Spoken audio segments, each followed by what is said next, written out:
In this video, I'll show you the step-by-step process on how to remove payment method from eBay in 2025. Make sure to like and subscribe. Step 1. Log into eBay and go to My eBay and then Summary. Step 2. Click Account and then Wallet or Payment Options.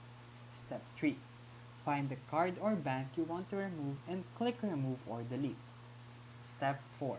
If it's set as default, first set another method as default. Step 5. Clear any outstanding balance or active subscription that required that payment method. Step 6. Confirm remove and then refresh it to verify that it's gone. Step 7. Add a new method under Add Payment option if you still plan on buying or paying fees. Now, you can clean up your eBay wallet safely. If this video helped you, feel free to like and subscribe for more videos. Thank you for watching.